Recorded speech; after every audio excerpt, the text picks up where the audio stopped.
Goeiedag liewe luisteraars, ek groet u weer eens vanmôre in die lieflike en kosbare naam van ons wonderlike Here Jesus.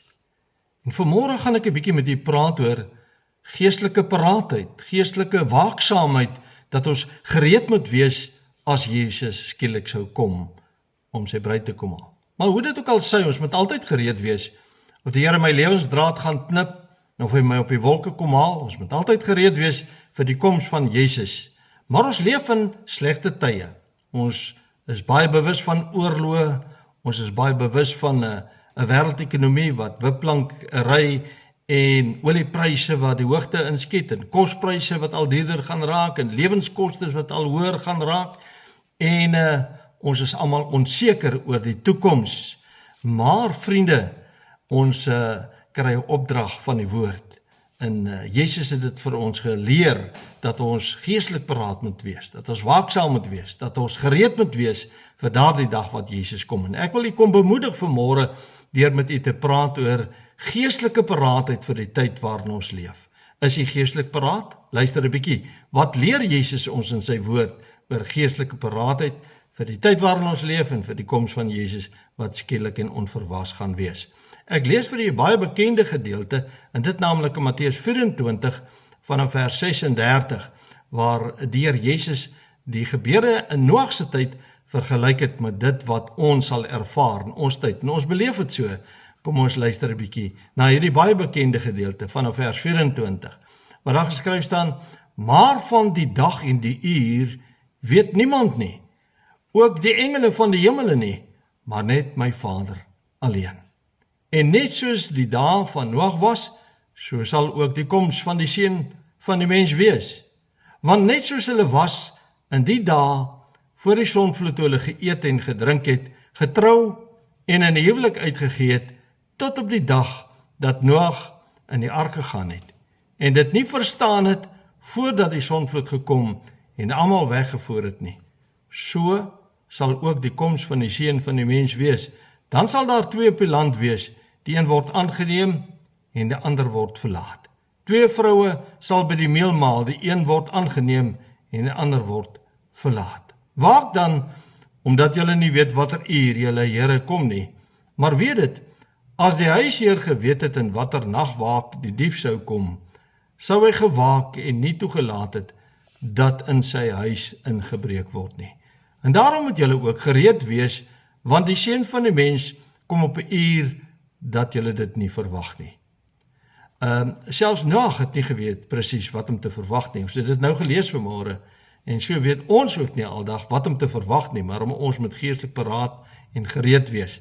En dan vertel Jesus verder die gelykenis van twee diensknegte, 'n goeie dienskneg en 'n slegte dienskneg, en hy trek dit deur na ons.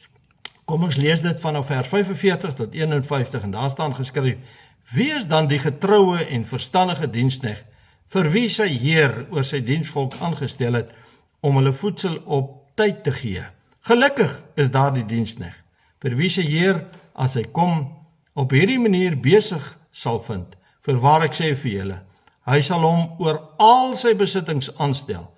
Maar as daar die slegte dienskneg in sy hart sê, my Heer tal om te kom, en hy sy medediensknegte begin slaan, en saam met die dronkaards begin eet en drink, dan sal die Heer van die dienskneg kom op 'n dag dat hy dit nie verwag nie, en op 'n uur dat hy dit nie weet nie, en sal hom pynig en hom 'n deelgenoot van die geveinstes maak. Daar sal geween wees en geknars van tande. Interessante gedeelte. Kom ons bid net saam. Ons wonderlike Here Jesus, ons wil vir u vanmôre opnuut baie dankie sê vir dit wat u vir ons geleer het oor die laaste dae. Ons het laasweek het ons 'n bietjie gepraat oor die oorlog daar in die Midde-Ooste tussen Amerika en Israel teen Iran, en ons het die hele week die gebeure dopgehou. Ons weet nie wat die einde daarvan gaan wees nie, maar tog glo en vertrou ons, daar gaan 'n dag kom wat Jesus skielik sy kinders op die wolke gaan kom haal. Maar daar gaan ook 'n tyd kom waar almal skielik vreeslik bewus gaan wees van vrede en veiligheid Hy sê, wanneer hulle sê vrede en veiligheid, gaan 'n skielike verderf hulle oorval. Maar intussen kom U en U leer ons en U roep ons op om geestelik paraat en gereed te wees en wakker te wees vir daardie dag wat Jesus gaan kom.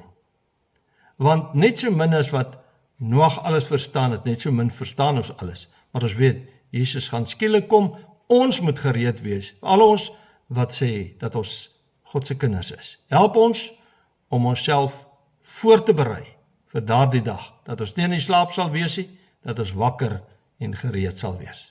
Waaksaam sal wees. Help ons in Jesus se naam bid ons dit, met danksegging. Amen.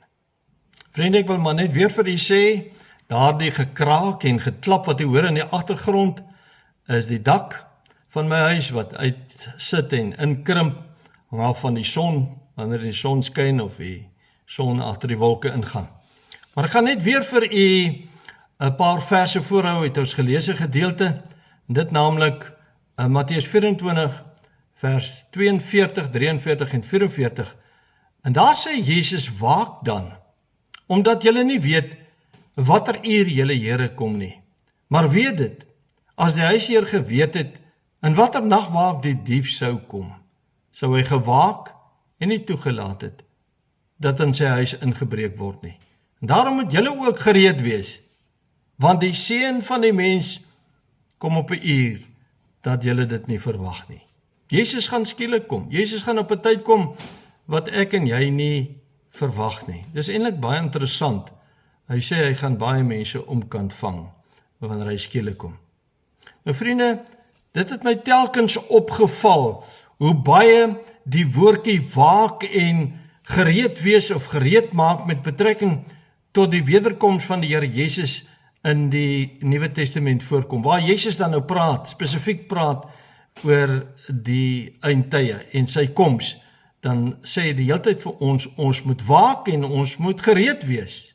Die woordjie waak kom 15 maal voor in die Nuwe Testament, en gereed wees of gereed maak kom 10 maal voor in die Nuwe Testament. So ek praat vanmôre met u oor geestelike paraatheid in slegte tye soos nou. Ons leef in slegte tye en ons moet geestelik paraat wees. Vriende, ons leef seker in die donkerste en onsekerste tye wat ons almal ooit beleef het. Of iemand nou 90 en selfs ouer is, en of iemand baie jonger is, as iemand 30 jaar oud is of 40 jaar oud is almal van ons weet, daar was nog nooit onseker tye oor die toekoms van ons bestaan op aarde soos nou nie. Daar was nog nooit sulke slegte tye soos dit wat ons nou beleef nie. Die oorloë in die wêreld raak al meer en al erger, en weekliks sterf duisende mense in oorloë en konfliksituasies. Dis nie net in die Midde-Ooste nie, maar ook tussen Oekraïne en Rusland, waar die oorlog al vir 4 jaar lank duur, en waar dorpe in Oekraïne feitelik uitgewis is, en duisende mense, hulle families en hulle geliefdes verloor het. Ek wonder net by myself, is daar nog besighede en fabrieke, wat steeds produktief is, wat steeds aan die gang is? Werk mense nog? Verdien hulle nog salarisse? Hoe leef mense nog in daardie oorlog daar in Oekraïne? Waar kry hulle kos en water? En wat is hulle omstandighede? Baie dorpe is reeds sonder krag. Die oorloë is nie al nie, my liewe vriende. Daar is duisende ander dinge wat 'n donker en onseker toekoms vir ons almal uitspel. Vir ons, of jy oud is en of jy jonk is, spel dit vir ons 'n donker toekoms uit, 'n onseker toekoms. Dink maar net aan die nuwe wêreldorde planne vir ons almal in die volgende 4 tot 5 jaar, waar hulle alles van ons wil ontneem en ons totaal wil beheer soos spionne. Ek het al baie daaroor gepraat, vriende. Mense besef nie, dis 'n realiteit nie. Persoonlik glo ek die hele back and closure pandemie en die enstowwe krisis in Suid-Afrika is beplan en beheer deur hierdie selfde bose wêreldse organisasie waarby ons regering vermoedelik ook ingekoop het en ook betrokke is. Dink maar aan die kontantlose geldstelsel wat reeds in proses is en die digitale ID wat al in ons eie land in proses is. Nou onlangs met die parlementsopening het die president van Suid-Afrika dit aangekondig en mense wat nie ingelig is nie, het hande geklap toe hy gesê het, hierdie jaar gaan daar 'n nuwe nuwe verkeersstelsel ingestel word en die digitale ID. En vriende, ons is salig onbewus van dit alles wat ons gaan verwag of kan verwag in hierdie jaar wat voorlê. Ons is die eerste land in Afrika waar ons totale lewe deur 'n godlose regering beheer gaan word. 'n Digitale ID wat aan ons almal uitgereik gaan word. Niemand is in protes nie. As ek dink in Engeland en ander lande, hoe protesteer mense teen die aankondiging van 'n digitale ID. Dis hier en ons mense is vas in die slaap. Maar kom ons fokus net weer op die oorlog, want dit lei tot die dood van baie mense en hulle geliefdes. Die verlies aan 'n werk en eiendom. Dit alles lei tot hongersnood en baie ander ellendes. Is te veel om op te noem, soos ek in die begin gesê het. Huidiglik ry die wêreldekonomie wipplank en die olieprys skiet die hoogte in, wat natuurlik tot gevolg sal hê dat ons kos en die invoerkostes van alles die hoogte gaan inskiet, dat alles duurder gaan raak, dat ons kos net nog duurder gaan raak, is reeds al onbekostigbaar vir 'n gewone mens soos ons. Lewenskostes raak daagliks hoër en die lewe raak al moeiliker en swaarder vir die gemiddelde en selfs veral die ondergemiddelde klas mense in Suid-Afrika. En oor die wêreld, dink ek, is dit so. In Iran heers tans seker die grootste chaos denkbaar met die menseslagting wat reeds voor die oorlog plaasgevind het. En nou die oorlog, want die hospitale en die mediese hulp is buite beheer as gevolg van 'n waterkrisis. Soos ek reeds in die verlede gesê het, hulle kan nie hulle pasiënte was nie, hulle kan nie hulle instrumente was nie, daar's nie water in die krane nie, en daar is 'n tekort aan mediese voorraad, tekort aan dokters en mediese personeel, en dit alles het reeds gelei tot allerhande siektes en pandemies wat reeds uitgebreek het. Hulle sê dat verskeie siektes reeds in Iran uitgebreek. Kan nie indink hoe donker en onseker lyk die toekoms vir hierdie mense spesifiek in Iran. Maar die realiteit is dat daar in baie lande nie meer vir mense 'n goeie en 'n rooskleurige toekoms wag nie. Baie lande, ook in Suid-Afrika, selfs Engeland. Daar is nie regtig vir ons 'n toekoms om eerlik te wees nie. Die enigste positiewe boodskap vanmôre is dat duisende mense wat in hierdie negatiewe en donker tyd leef, wat oorlog ervaar en wat in 'n land van oorlog leef, hulle toevlug tot Jesus Christus neem en geneem het. Daar's baie mense wat hulle toevlug tot Jesus neem. Ons hoor van 'n geestelike herlewing wat besig is om in Iran en onder die moslimvolke veral uit te breek. Daar's 'n geweldige soeke na die Here Jesus, 'n draai na die Here Jesus toe, 'n bekering wat plaasvind in baie moslimlande. Op die sosiale media, soos YouTube, Facebook, TikTok en ander platforms is baie getuienisse van mense wat hulle vanuit die moslim geloof tot die Christelike geloof bekeer het, deurdat hulle Jesus Christus as hulle verlosser en saligmaker aangeneem het. Hulle besef dat die God wat hulle aanbid is 'n dooie God. Hy het hulle nog glad nie in hierdie oorlogtyd gered nie, hy kan hulle nie red nie, hulle besef dit is 'n dooie God. En die Here openbaar homself, Jesus openbaar homself in baie van hulle. Dit voel asof Christus homself deur die Heilige Gees op 'n baie spesiale manier openbaar aan die moslimvolke in hierdie laaste dae wat ons leef. En dis asof God hom spesiaal ontferm oor hierdie verlore moslimvolke. Maar daar is tog ook 'n geestelike ontwaking onder die ander heidense nasies, ander heidense volke. Maar nie tot so 'n mate soos die moslimvolke wat hulle in groot getalle bekeer tot die Here Jesus nie. Ek het onlangs verneem dat in Engeland is daar 'n nuwe party wat tot stand gekom het waar die leier van daardie party sê, terug na Christus toe. Ons moet terugdraai na die Christelike geloof toe. En dit is geweldig interessant. My gebed is dat die Here ook in Suid-Afrika en in sy buurlande 'n geestelike ontwaking sal bewerk deur sy Heilige Gees in hierdie laaste dae waarin ons leef. Want die Heilige Gees oortuig mense van sonde, geregtigheid en oordeel. En dat daar baie bekerings onder ons eie mense in hierdie dae sal plaasvind. Dis regtig my gebed, dat baie van ons eie mense hulle tot die Here sal wend en sal besef, daar is geen ander uitkoms nie, daar is geen ander hoop nie, as net die Here Jesus Christus alleen wat ons kan red en verlos uit hierdie slegte omstandighede waarin ons bevind. En dat mense in hulle duisende en selfs in hulle miljoene sal besef, die wêreld bied hulle niks en bied ons geen sekuriteit nie, maar Jesus Christus alleen bied aan ons 'n ewige lewe en 'n ewige heerlikheid waar daar lewe en ware vrede en ware vreugde vir sy kinders sal wees. Dis net Jesus, is net God, die Almagtige wat vir ons hierdie ewige toekoms van heerlikheid en vrede en saligheid bied. Maar om 'n ware toegewyde kind van die Here te wees in hierdie tye wat ons leef, is beslis nie maklik nie, my vriende. En daarom praat ons vanmôre onder hierdie tema, en hierdie baie belangrike tema, naamlik geestelike paraatheid in slegte tye soos nou. Is nodig dat ons hieroor moet praat. Is nodig dat ek u moet aanmoedig en bemoedig uit die woord van die Here vanmôre, dat ons geestelik paraat moet wees in hierdie tye wat ons leef.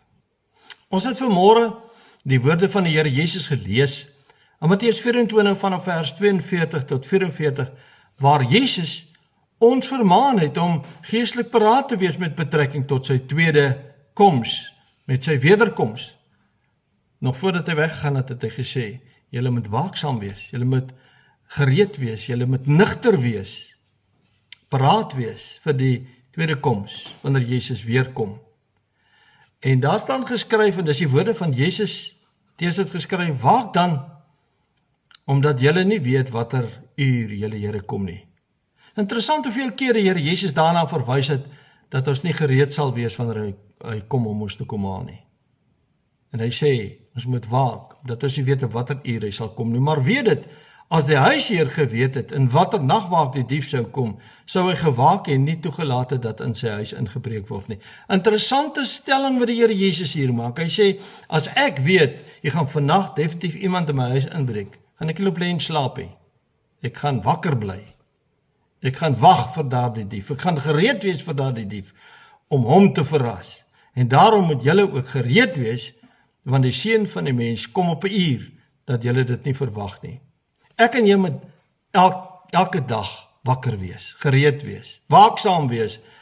Maar wat verstaan ons onder die woordjie om te waak en gereed te wees, of gereed te maak met betrekking tot die wederkoms van Jesus Christus, waarvan ons lees in die Nuwe Testament. Kom net in die Nuwe Testament voor.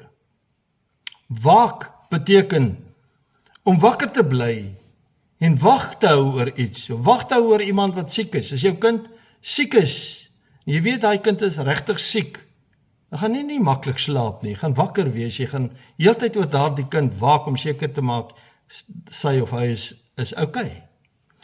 Dit gaan ook gepaard met die opdrag om te waak en te bid, waarvan ons 5 maal hierdie stelling lees in die Nuwe Testament. 5 maal sê die woord, julle moet waak en bid. Waak en bid. So jy kan nie net waak nie, jy moet bid ook. Wanneer ek by iemand se siekbed sit, dan is ek wakker, maar ek bid ook vir daardie persoon as kind van die Here. En so moet ek en jy ook waak oor ons eie geestelike lewe en oppas dat ons nie geestelik agterraak nie. Ons mag nie geestelik veragter in ons geestelike lewe nie. Ons passie en ons liefde en ons ywer vir die Here moet steeds sterk bly. Ons mag nie daardie passie en ywer en liefde wat ons vir die Here gehad het, mag ons nie verloor nie. Ons moet waak oor ons verhouding met die Here, ons passie vir die Here. En daarom moet ek elke dag gereed maak. Ek moet elke dag gereed wees om ons verlosser te ontmoet, om my verlosser te ontmoet, as hy skielik kom om my te kom haal. Of het op die wolke is, of het deur die dood is. Ek moet altyd gereed wees. Jy moet altyd gereed wees vir daardie dag wat Jesus kom om sy kinders te kom haal. Daarom moet ons elke dag geestelik paraat wees in die slegte tye soos nou waarin ons tans leef. Slegte tye. Vriende, ons moet nie moedeloos raak nie. Ons moet nie saam met die stroom gaan en sê, ag, waar is die Here? Waarom gaan dit so sleg nie? Ons moet waaksaam wees, want Jesus kom skielik wanneer ons hom nie verwag nie. Om geestelik paraat te wees beteken eerstens ons moet waak teen versoekings.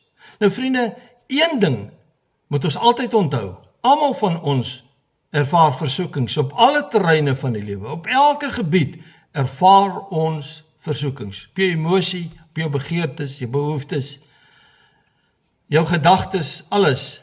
Maar as kind van die Here moet ons eenvoudig leer om versoekings te oorwin met die hulp en die krag van die Heilige Gees. Ons sal nooit versoekings kan oorwin as die Heilige Gees ons nie in staat stel nie. Daarom het ons die volheid van die Heilige Gees in ons lewe nodig, want die Heilige Gees gee ons krag en gee ons die vermoë om die Satan te weerstaan en versoekings te weerstaan. Selfs Jesus is vir 40 dae deur die Satan versoek in die woestyn nadat hy vervul is met die Heilige Gees. En daarom het Jesus oorwin.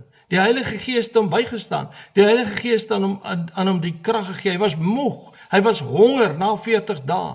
Daar was baie emosionele dinge wat daarmee gepaard gegaan het. Behoeftes. En dan lees ons in Hebreërs 4 vers 15, want ons het nie 'n hoëpriester wat nie met ons swakhede medelee kan hê nie, maar een wat in alle opsigte versoek is, net soos ons, maar sonder sonde. Jesus het die versoeking tot die uiterste toe deurgemaak. Hy is beproef deur die Satan se versoekings.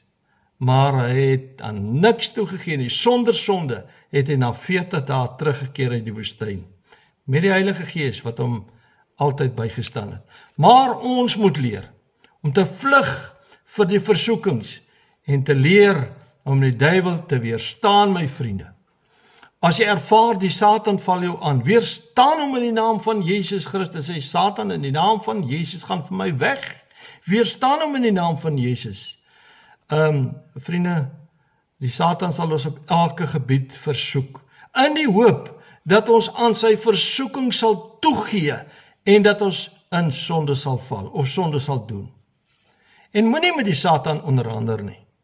Soos Adam en Eva met die Satan onderhandel het in die tuin van Eden nie. Moenie met hom onderhandel nie. Hy's 'n slang, hy's 'n verleier, hy's 'n misleier en moet hom ook nie onderskat nie. Hy sal aanhou en hy sal jou op elke moontlike gebied sal hy jou versoek totdat jy toegee. Nee, die woord sê in Jakobus 4 vers 7, onderwerp julle dan aan God. So ek moet eers myself aan die Here oorgee en sê, Here, hier is my lewe, weggegee aan U. Ek onderwerp my aan U. Weerstaan die duiwel in die naam van Jesus Christus en hy sal van julle wegvlug. Vriende, daar is gesag in die naam van Jesus Christus. Moontlik moet ek volgende week 'n bietjie daaroor praat, oor daardie gesag wat daar in die naam van Jesus Christus is. Baie mense bid om verlos te word van die bose, maar hulle sal daarom nog graag kontak wil behou. In die sin dat hulle bid, maar hulle bedoel dit nie opreg nie.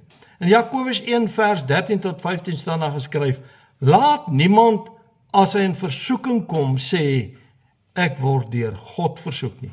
Want God kan deur die kwaad nie versoek word nie, hy kan nie versoek word nie, en self versoek hy niemand nie. Satan het Jesus in die woestyn versoek, maar God self kan nie versoek word nie.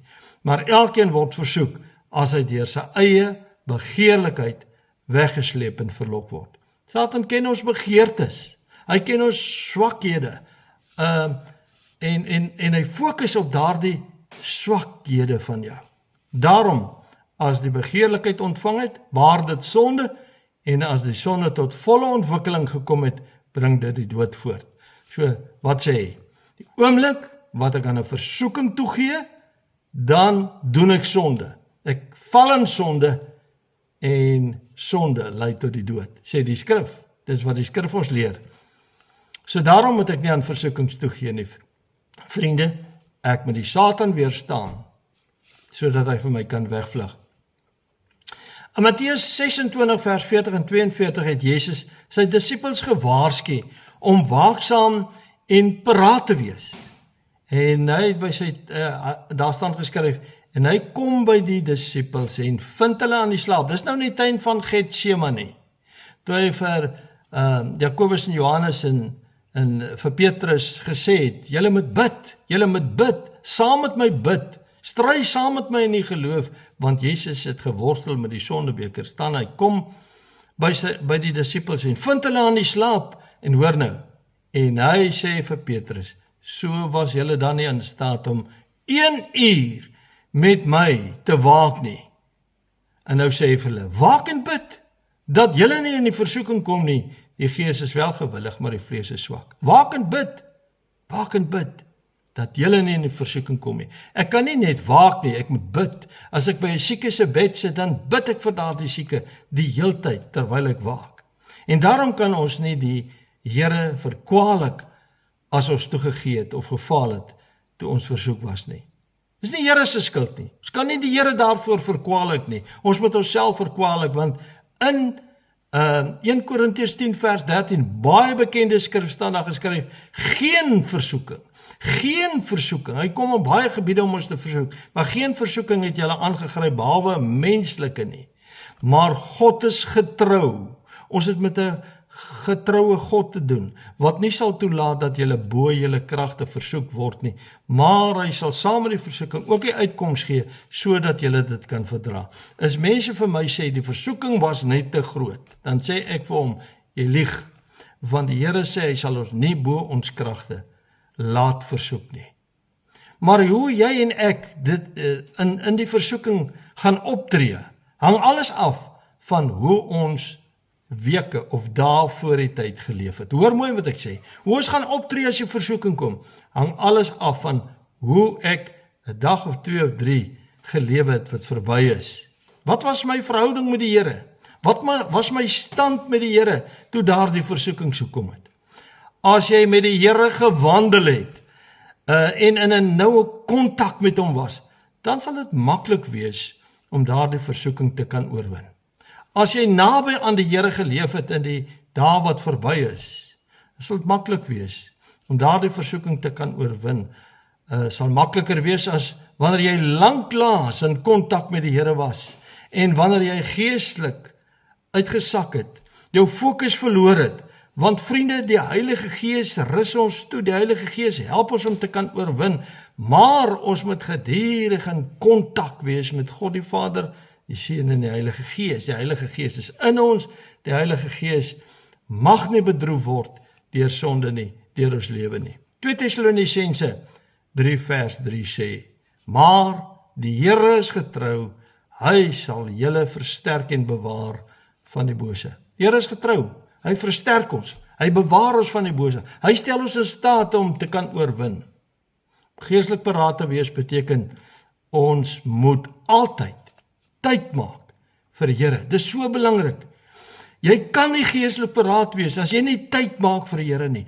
As jy nie elke oomblik met die Here spandeer wat jy tot jou beskikking het nie. In Matteus 26 vers 40 en 42 het Jesus vir sy disippels gewaarsku om waaksaam te wees met hierdie woord. Hy sê, daar staan geskryf, en hy kom by die disippels en vind hulle aan die slaap. En hy sê vir Petrus, so was julle dan nie in staat om 1 uur met my te waak nie.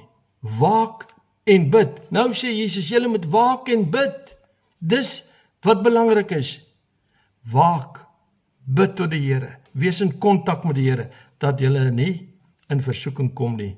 Die gees is wel gewillig, maar die vlees is swak. Waak en bid. So ons moet altyd in kontak wees met die Here. Ons moet altyd naby die Here wees. Ons moet tyd spandeer met die Here. Dis belangrik as ons versoekings wil oorwin. Die woord leer ons om altyd tyd te maak vir die Here. Spesiale tyd te hê met die Here. Gebedstyd, om die woord te ondersoek, die woord te lees, met die Here te praat. Sonder jou af voor die Here. Dis belangrik. Maak tyd vir die Here. Daar is soveel skrif wat daarna verwys. Efesiërs 5 vers 16 sê, en koop die tyd uit, omdat die dae boos is. Koop die tyd uit. Moenie vanmôre tot 8 uur slaap en as jy opstaan en sê, nou het ek nie tyd om stilte tyd te hou nie. Daar's nie tyd vir stilte tyd, daar's nie tyd vir Bybel lees en bid nie, want ek moet nog dit of dat doen. Ek het dalk afsprake. Nee vriende, nee, as jy weet, jy gaan môre 8 uur afsprake hê, dan staan jy 6 uur op, om tyd met die Here te spandeer. Hy sê, koop die tyd uit, omdat die dae boos is. In 1 Tessalonisense 5 vers 17 staan daar geskryf, bid sonder ophou. Vriende, weet jy wat dit beteken? Om elke dag te bid, soveel as wat jy kan. Om gereeld te bid by elke geleentheid. As iemand vir jou sê, bid vir Israel, bid vir die Christene in Iran, dan moet jy daai selfde tyd maak om te bid en tyd met die Here te spandeer, om die Here te praat. Ons is gered en geroep om gemeenskap met Christus te hê, my vriende. Daarvoor is ons sy kinders. 1 Korintiërs 1 vers 9 sê, God is getrou, deur wie julle geroep is, tot die gemeenskap met sy Seun Jesus Christus, ons Here. Ons is geroep om gemeenskap, om verhouding met Christus te bou, en daardie verhouding is elke dag soveel moontlik. Vriende, ek en my vrou, en ek wil nie altyd oor my en my vrou praat, maar ek en my vrou het 'n gebruik, ons doen niks in die oggend, voordat ons die stilte tyd gehou het nie. Ons sing saam. Een van ons bid in 'n openingsgebed, behoorlike gebed. En dan lees ons saam, en ons bestudeer die woord, ons praat oor die woord van die Here, en dan sluit die ander persoon af met gebed. En dit is onbeperk. En vriende, dis vir ons so belangrik. As ons deur die dag vir iemand moet bid, en daar word gevra, bid vir iemand, dan sê ons daardie tyd, wanneer ons tyd het, dan sê ons, nou gaan ons vir hierdie persoon bid. Ek sien nou die dag op 'n vrou se profiel van haar WhatsApp staan daar hierdie woorde, when we pray together, we stay together. Is so belangrik, vriende, as jy en jou lewensmaat saam bid, dan kan julle ook saam leef, want julle ken mekaar se harte, wanneer julle saam bid. Is belangrik om saam te bid. As mense huweliksprobleme het, leer hulle om saam Bybel te lees en saam te bid, en hulle probleme sal verander. Om geestelik paraat te wees beteken verder om te waak teen 'n wêreldse gesindheid. Dit is so belangrik. Dis een van die gevaarlikste dinge in 'n kind van die Here se lewe, om 'n wêreldgesindheid te ontwikkel. In Matteus 24 vers 48 tot 51 staan daar geskryf, maar as daardie slegte diensknegt in sy hart sê, dis nou die slegte diensknegt waarvan ons gelees het net nou, in sy hart sê, my Heer, tel hom om te kom, en hy sy medediensknegte begin slaan. Hy slaan hulle, hy rand hulle aan en behandel hulle sleg, en saam met die dronkaards begin eet en drink. Sien nie nou?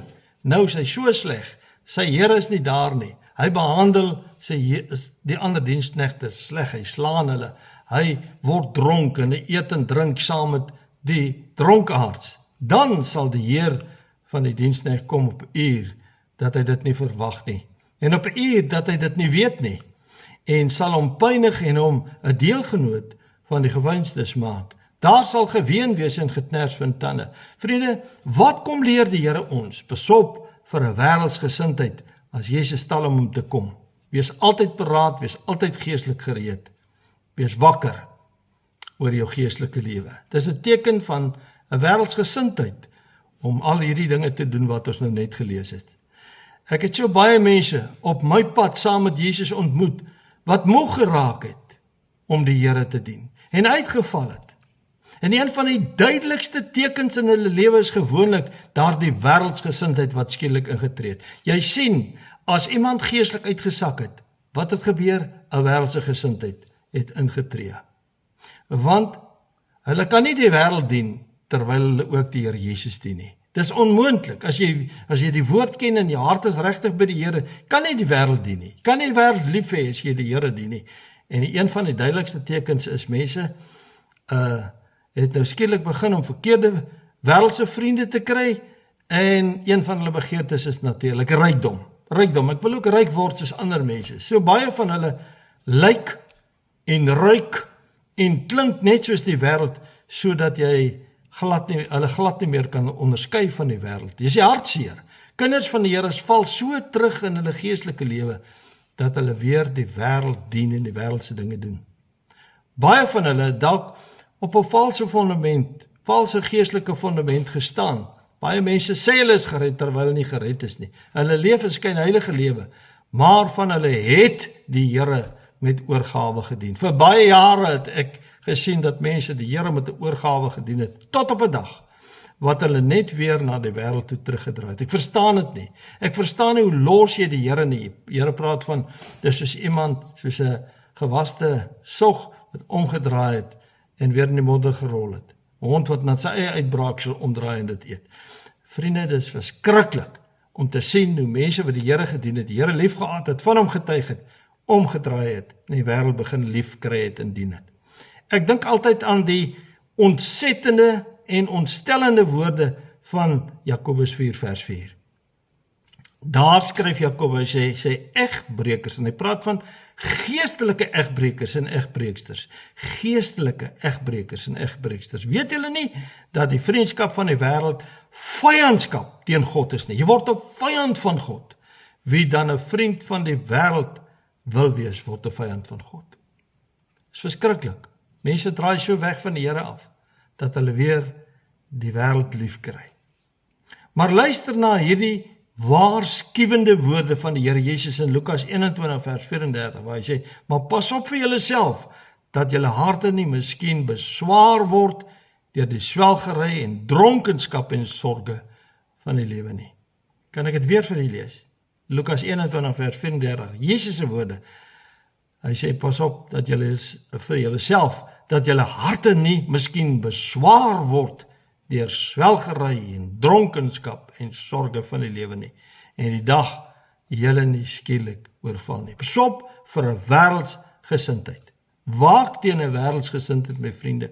In vers 36 sê Jesus vir jou en vir my, wat hom dien, wat sê dit of sy kinders is, waak dan en bid altyd deur, sodat julle waardig geag mag word, om al hierdie dinge wat kom te ontvlug en voor die seun van die mens te staan. In 1 Johannes 2 vers 15 staan daar geskryf, moenie die wêreld lief hê, of die dinge wat in die wêreld is nie. As iemand die wêreld lief het, dan is die liefde van die Vader nie in hom nie. Klaar of verby. As jy die wêreld lief het, is die liefde van die Vader nie in jou nie. Galasiërs 6 vers 14. Maar wat my betref, mag ek nooit roem nie, behalwe in die kruis van ons Here Jesus Christus, deur wie die wêreld vir my gekruisig is, en ek vir die wêreld. As jy vir die wêreld gekruisig is, as jy klaar met die wêreld, kan jy nie weer die wêreld lief kry nie. En daarom moet ons geestelik paraat wees, deur versigtig te wees, om nie weer 'n wêreldsgesindheid te ontwikkel nie. Die laaste gedagte is om heilig en toegewyd te leef. As ons geestelik paraat wil wees, met ons heilig en toegewyd leef. Luister mooi na Jesus se gebed vir sy disippels, waar dit vir ons opgeskryf word deur Johannes in Johannes Evangelie van Johannes 17 vers 14 tot 19. Hy sê, ek het hulle, dis nou Jesus wat bid tot sy Vader, ek het hulle u woord gegee. Hy praat met sy Vader in die gebed. Die wêreld het hulle gehaat, omdat hulle nie van die wêreld is nie. Ek en jy is nie van die wêreld as Jesus in ons harte is nie.